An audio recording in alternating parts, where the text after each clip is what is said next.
अहिल्या, जिसे देवताओं के राजा इंद्र ने धोखा दिया था। अहिल्या को उसके पति गौतम ऋषि ने श्राप दिया था कि तुम पत्थर बन जाओगी, और बाद में क्षमा मांगने पर उन्होंने उसे उश्राप दिया कि भगवान श्री राम के पदस्पर्श से तुम पावन हो जाओ, लेकिन अगर तुम पत्थर बन गई तो तुम्हें अडिग रहना होगा, अविचलित रहना होगा और कड़ी तपस्या करनी होगी। शांत मन को मोह नहीं आता, धोखा नहीं मिलता।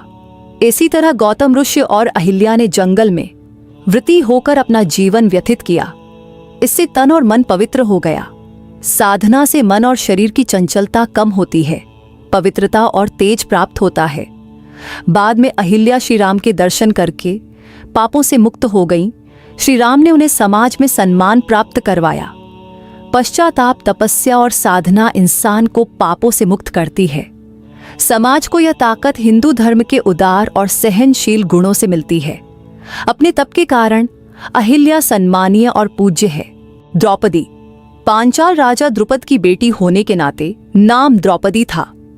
यज्ञ से पैदा होने के कारण द्रौपदी का नाम याज्ञसेनी भी था, और वह अग्नि के समान तेजस्वी और पवित्र थीं। पांडवों की पत्नी होने के नाते उनके पातिव्रत्य की प्रशंसा नारद और महर्षि व्यास ने भी की है। हालांकि वह अग्नि की तरह प्रखर और पवित्र थीं, लेकिन एक तरफ वह ममता, करुणा और दया से परिपूर्ण थीं। हस्तिनापुर में राजसभा में अपमान सहने के बाद भी वह अग्निज्वाला की समान लग रही थी, क्योंकि उसमें जबरदस्त इच्छा शक्ति और मानसिक बल था। जब द्रौपदी ने बड़ी करुणा से अपने बंधु श्री कृष्ण का नाम पुकारा तो श्री कृष्ण ने अपनी बहन की मदद की। द्रौपदी तेज, दया, स्नेह, पवित्रता, उज्ज्वल मातृत्व और एक शक्तिशाली स्त्रीत्व का प्रतीक सदैव पूजनीय है। राम सीता भारत के सभी लोगों की आस्था का अटूट स्थान है। इनमें सीता सुंदरता, गुण, नैतिकता, वीरता, दृढ़ निश्चय, अचलता, स्नेह और ममता की प्रतीक है, जो संकटों का सामना करती नजर आती है।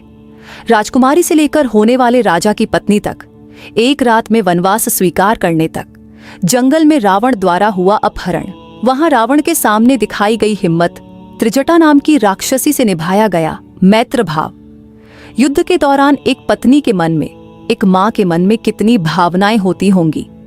इसके बाद अग्नि परीक्षा, एक उच्च कुल की रानी फिर से वनवास में गर्भावस्था में जीवन व्यतीत किया और बच्चों की परवरिश की। हमेशा कठिन हालात में, लेकिन फिर भी बचपन में खेलते हुए शिव का धनुष थामने वाली, युवावस्था में रावण जैसे ताकतवर नीच राक्षस का बहादुरी से सामना करने वाली, और जंगल में अपने 2 बच्चों को प्यार से पालने वाली सीता बहुत ही नेक और ताकतवर हैं, और जो बहुत प्यार से भरी हैं। एक ऊंचे शिखर की तरह अविचल स्नेह की मूर्ति लगती है, तथा माता के समान सदैव पूजनीय है। वानर राजा वाली की पत्नी तारा मंत्रों की जानकार और राजनीति की जानकार थी।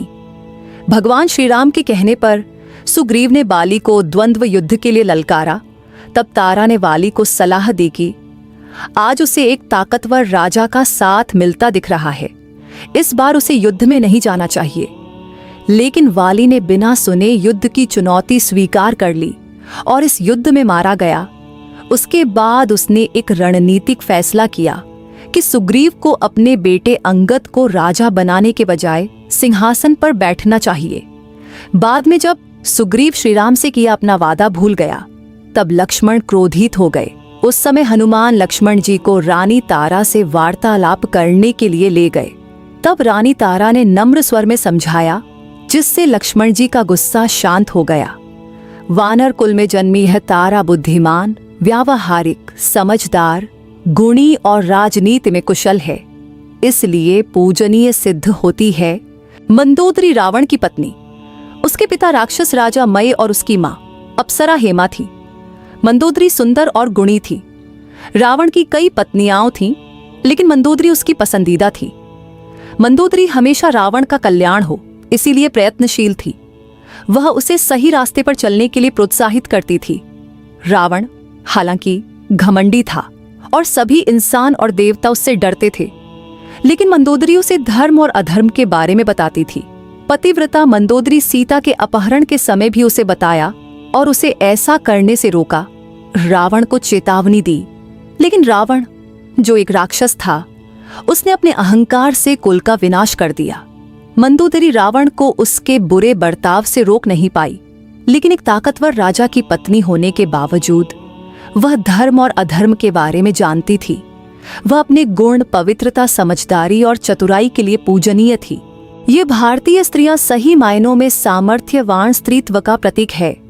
इनके हर दिन स्मरण से ही हमारे सारे पाप नष्ट होते हैं